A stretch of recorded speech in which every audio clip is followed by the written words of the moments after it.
because retail is not aware at this point in time. Hi, Mark. How are you doing? Everything fine on your end? Yes, everything is more than fine, I would say. How's your life, Robin? How's my life? I think I've never got that question. How are you doing? I get a lot like what's up and all of like how's your Yeah. life? I guess it's way better than I ever expected. That would be my general answer. Nice, nice. And would you say like that's in on all the aspects that are important to you right now, or were you focused mainly on business while you were giving the answer? No, actually, it's in all aspects. If you think about like all aspects of life, if you see like workout, health, diet, if you see business wise, if you see relationship, like honestly, it has. I mean, I'm very young. I'm 26, but it has never been in all aspects as good as it is now. But yeah, there's a ton to improve, and I guess that's always the case with Bitcoiners. They are really hard on doing that. How was the journey for you? Like getting into health and getting into shape, getting relationships right, getting. I mean, you're a father also. You travel the world with your kids. That's really inspiring. I saw that story before the podcast, and I was like, hey, that's really nice. Yeah, yeah, it was funny because I instantly wanted to say it's funny what Bitcoin does to you, right? While you were giving your answer. And it was the same for me, I suppose. Like it started around 2018 that was introduced into Bitcoin. But like most people, I didn't fully grasp it. I was only thinking about how to become a little bit more richer. I was always good in creating value. That was my background. I studied psychology. And I was able to use that psychology as a study into my sales products. So I was training sales agents and I was helping companies to increase their sales output, more input, don't matter how you say it exactly. And so I learned pretty early on how to create value, but I was never really focused or aware of how to maintain value or even like let it grow without you actually doing something. So that was how I was looking at it for the first time.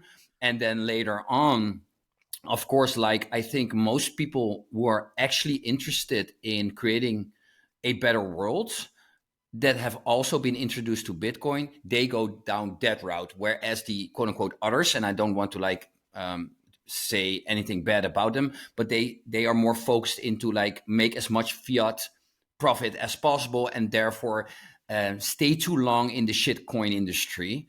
So yeah, this all created a path for me that I was able to buy back more and more time while I was like learning about Bitcoin, studying Bitcoin, and it ended up into me and my wife and my kids. We, as a family, selling everything in the Netherlands and travel the world. That's awesome.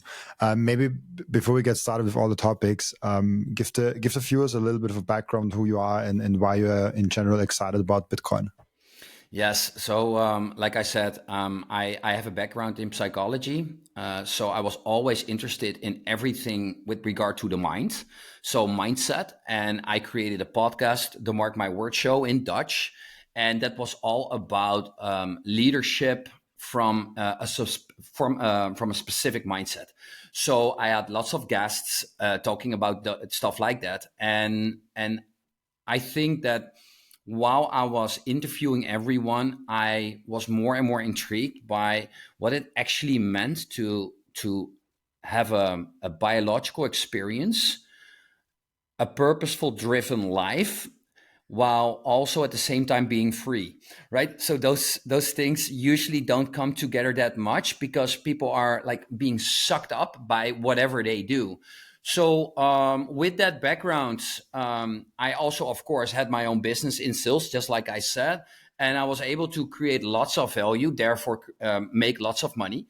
But I wasn't particularly getting more happy. And for someone that is actually interested in being free and thinking like consciously about having a nice, fun biological experience that we call life. And I'm tired every day, and I'm drinking alcohol. I'm even using drugs with my wife. We did stuff even though we already had a kid. We were only thinking about the weekends, about having dinners with friends.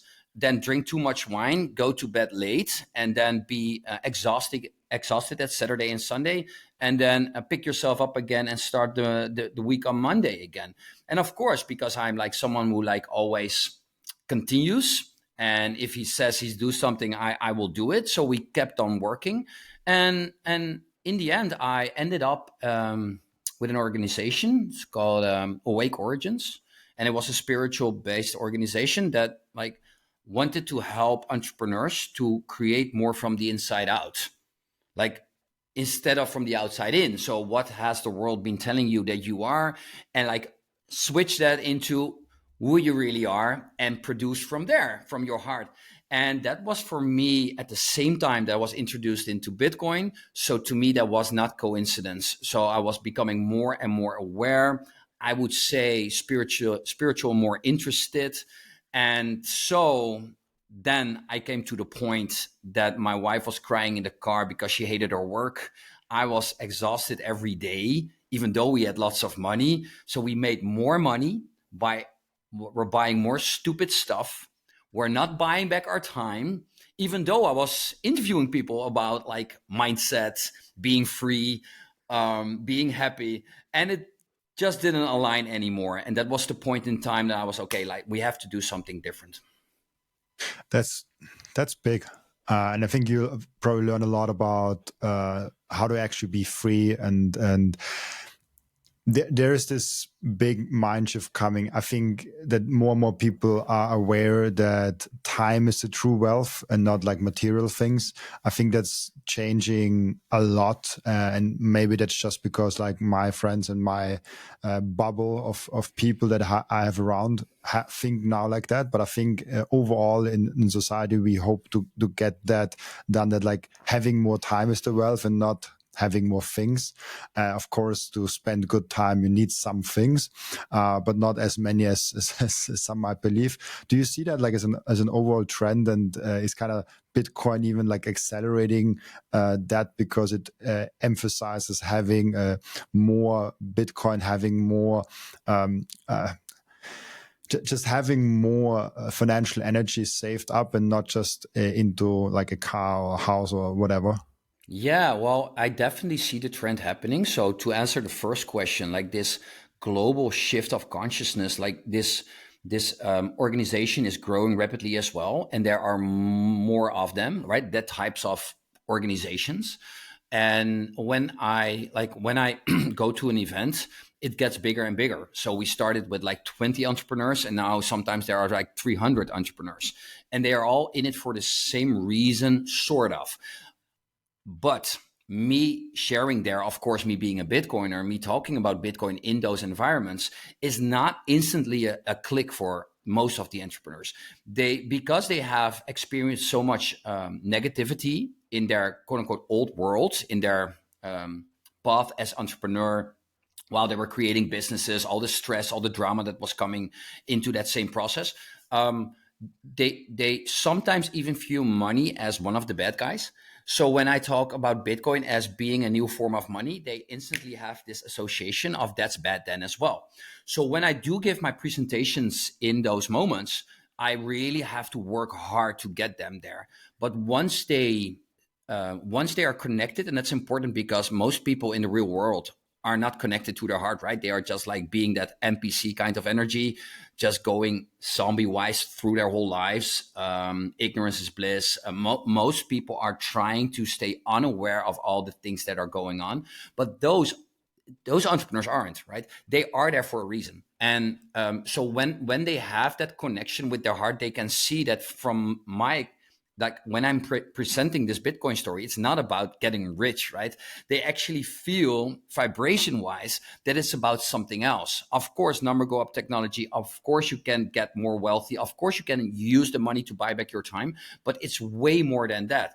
And if they understand that this is part of this global consciousness awakening, then they understand like if we change the base layer where we are all dependent on, we basically have more time in the Maslow pyramid to actually think about that stuff that we are talking about too. Like, how can we be more happy? How can I be more productive? How can I be more productive from my heart? And I see those things happening. So yes, the trend is already there. And at the same time, of course, what you said as well, it feels like an echo chamber still. Even if I'm like not in the Bitcoin community or the Bitcoin events, but in those more spiritual events, I see people get connected, and I see them like rationally getting there. So emotionally and spiritually, they see, okay, Mark's speaking truth here. However, they still need to go rationally through the process that it's not bad. Money is not bad per se. It's the money that we use that is creating all this shit that we are experiencing on the world. In the world. It's so weird that because we are finance people in general. Like if you talk about Bitcoin, you're in the category of finance educators. And it's so weird when we have those Bitcoin people. Like if you are on a stock podcast, it's a very different experience. If you're like on any other finance related podcast or real estate podcast. But on a Bitcoin podcast, we can talk about raising kids, about diet, about all those absolutely non-related topics on the surface to money, which is really interesting for me. I thought about that. If I had just a podcast about real estate and I'm now at like 540, it's probably at the time where you digest to other topics, where you like take stocks into account, take crypto, the general term of that, into account, and like get more things in there. I pretty much stayed on Bitcoin. I'm pretty much like just on Bitcoin because I just talk with Bitcoiners, and I would say around like 40 or 30% of the conversation time is now actually not about Bitcoin. It's just about like this health and diet and mindset, and about playing an instrument, and all those adjacent topics that have a connection but don't have a connection. And if you get this thing of like, oh, I have this foundational thing figured out because I don't have to fear that my money is getting devalued every second, all of a sudden you have the time and the energy and the mental clarity to actually think about all those other things. It's a weird place to be, man. Yeah, people often forget. Like, so what you see mostly is like you have this camp of unconscious people. They are just working every day for this fiat gain, and because fiat becomes more and more worthless over time, they just have to keep harder for less and less. So it consumes them, right? So they don't even know. Then you have this group that slowly gets there, or this group that just have enough fiat money. And so this group, because they have more money and or are more conscious, they have more time to think about these things that we are also thinking about. But they are not doing it from a Bitcoin mindset. They are still doing it from a fiat mindset. So what are they then going to ask themselves? What's life actually about? It feels empty, right? So they actually experience in a conscious way, it feels empty. And then they go look for purpose, right? So they are going to spend that money, they are going to travel the world, or they are going to do something new, sell their business and start something new. And it's always about that question, okay, but what's then my purpose? Because now they are higher up in this Maslow pyramid, and it's always the question, what's my purpose? And I always have to think about this image that I saw in one of those books of my kids. Like, and the question is it about the journey, or is it about the destination? And then this other animal responds like, no, right? It's about the company. So if you like slow down a second and think about that, the magic in that answer is like, if we take it back to the introduction about life is just a biological experience. So you need to make it fun as well. So if you don't have to worry too much about your money, whereas, like you said, if you just simply like create value and save it in Bitcoin, you will have a life with less worry than when you are saving it in fiat. So now you have more time. And instead of then like actively go and search for meaning in life or for purpose, just have fun. You were mentioning like play an instrument or play with your kids, like be a kid again. It's the most fun ever. If I'm going outside with my daughters and I'm like, not actually being a dad, but just like being a friend of them and just do the same games that they are doing, I actually feel happier. If I just walk outside, like people say always, like a touch on grass. Yeah, but it actually works. like walk outside and if you are aware, you come back, I'm like, yes, I'm more happy right now. So it's not only about, well, I need to do something really important in this world. No, just enjoy as well. That's, of course, you can do something really beautiful, because that's also a good return on investment, energy wise, happiness, network wise. Definitely go out and do it, but also just have fun. And whatever that may be, and do this as much as possible, and you will be happier. So sometimes I just think about that as well, and that's why I think through Bitcoiners you can talk about those topics, like being a father, being a friend, being a brother, playing an instrument, eating healthy, do stuff like that. How would you describe the psychology of the Bitcoin community with the whole ego death topic, where you kind of have to overjump that first hurdle that you didn't buy Bitcoin when you first saw it, and you have to kind of admit that you're wrong and all those things. How would you analyze the community as you mentioned you had a background in psychology? Yeah, it's an amazing example, because it feels like you first have to like pass that test to even become a Bitcoiner. So your ego has to be put aside or set aside before you can even call yourself a Bitcoiner, because somewhere in the past you have been wrong about Bitcoin, about dismissing it, or for not buying it, or not looking into it, or only seeing it as an investment instead of what it actually can be for society. So that makes a lot of sense to me, that it's simply some type of ego test.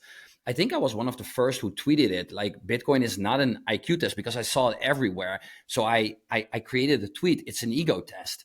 And later on, I saw like everyone like was thinking the same as that we were talking about right now. And then I think I saw also the creation of the ego death capital of Jeff Booth and Lynn Alden and stuff.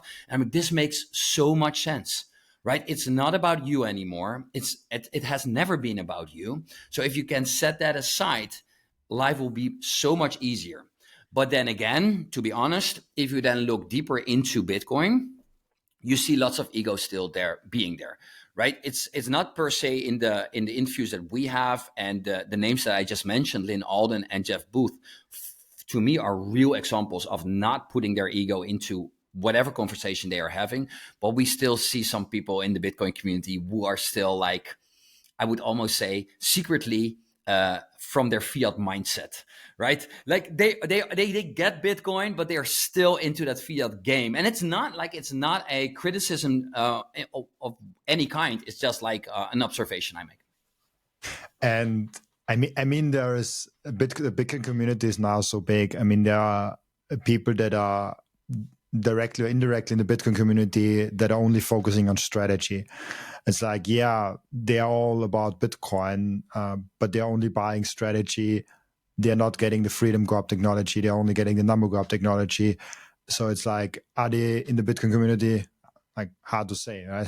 They're Yeah, working in Bitcoin. They're contributing something for Bitcoin, but it's not the core ethos. And but then it's also like very arrogant of us saying like, oh, we know what the core ethos of Bitcoin is, and you're not a Bitcoiner, and you're a Bitcoiner, exactly. which also is a weird thing, right? I would say, Robin, that sometimes you can see that someone is a Bitcoiner without this person owning Bitcoin. Like it depends on how we would define being a Bitcoiner. But I would say that if someone were to invest in strategy with some type of vision and strategy underneath it, they would probably say to you and to me, yeah, but I do this to eventually get more Bitcoin. We have heard shitcoiners saying that all the time, right? So let's pause that argument for a second, but they could still have a vision, and they could still like mathematically, rationally see Bitcoin going times two in a period that MicroStrategy goes times three.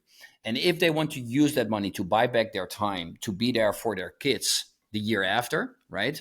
You could argue that this is like a Bitcoin mindset and not a fiat mindset, right? So I think we have some room there to discuss what would be then the ideal Bitcoiner. But if you actually come back to the core, and that's freedom and sovereignty, you actually need to own the real thing, because that's the only way. So that would be my 2 cents. What does it mean for someone like you to live on a Bitcoin standard? Yeah. So what I would like to add, at least, is that it's like, so you have the Bitcoin standard on the one hand side, but you still need that mindset part, because you actually have to have a narrative in your brain that is on repeat, that is not destructive. Because if you are on a Bitcoin standard and almost all your family capital is in there, and you are like me, I was traveling the world for 4 years, you see your capital going down in that bear market, right? You see it going down to 16, 17, 18K ish.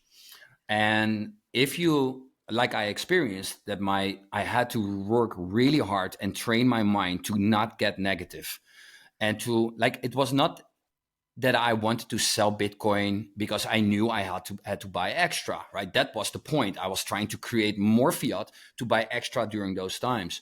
But it was rather difficult to not get it affect your state of being.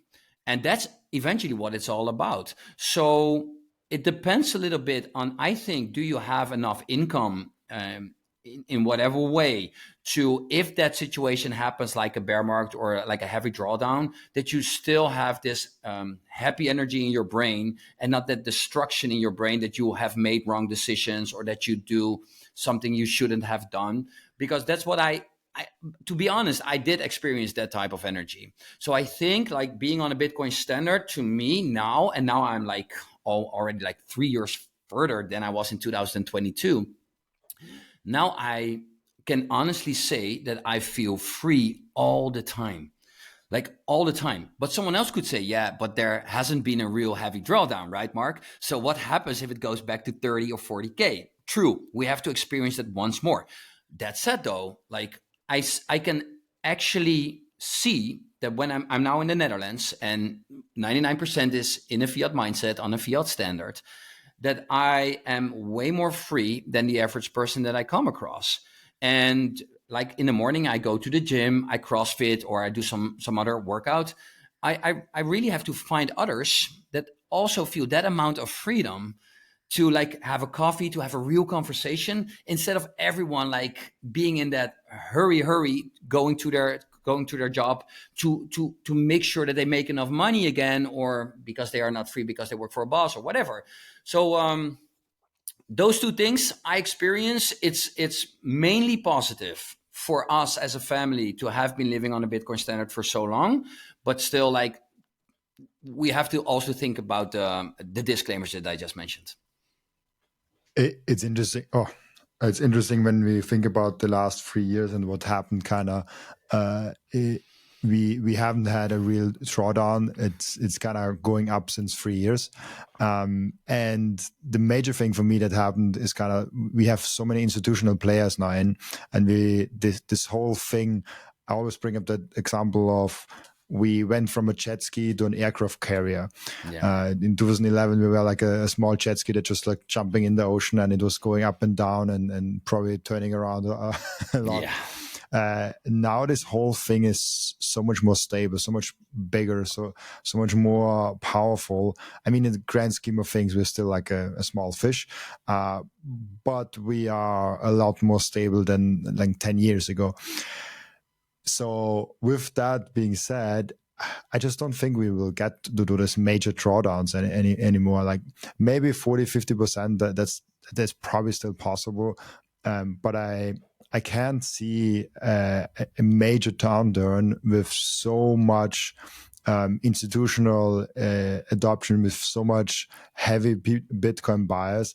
And then what does this mean for freedom? What does it mean if our money mindset does not only shift, but also the foundational layer is getting more and more stable and more secure? This also gets better for sovereignty. This also gets better for the freedom and psychology of the people.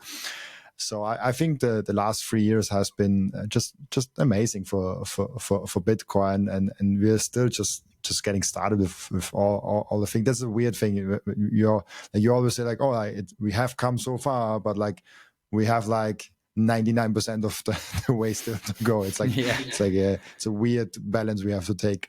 Yeah, you just hope that people are not getting sidelined, because it's very interesting to also see like the BTCTC, the Bitcoin Treasury companies, and doing what they are doing, the heavy work the work that they are lifting for the institutional Bitcoin adoption.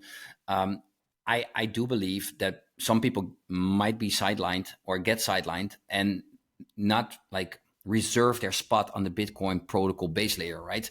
So for that sovereignty, you hope that people, yes, we are very happy that this is all happening. And yes, they will probably also make sure that we don't have this heavy drawdown like we've seen in the past. Perhaps even, of course, I like all the data that check on chain. What's his name? James Checkmatey. Yes, well, he puts it beautifully most of the time, and all his on-chain data is very interesting to watch, because it's rather easy that if we don't have this euphoria phase, we'll probably also won't have like this heavy drawdown. I'm very interested though that if we might go suddenly to 200k or suddenly to 250, well, what could happen then? Because then it makes sense that we also have a drawdown of at least 50%. So if then people get in and they put too much money of their family capital at 180, 190, 220, and we get back to 100 or even lower, of course they will experience that pain that we just discussed, and then they have to really do the work, like the proof of work. They really have to do it, and some will do it, and the others will probably go back to their fiat mindset and just say again like Bitcoin is not the answer. I still hope that if we get this stairway up, like because of the institutional adoption, and when there is a correction, they will step in and buy and blah, blah, blah, that people see what's happening, because retail is not aware at this point in time. Thank you for watching this video. This was only a snippet of the podcast. And if you want to watch the full episode and get all of the context of this episode, you can click right here or here. Oh, maybe also here.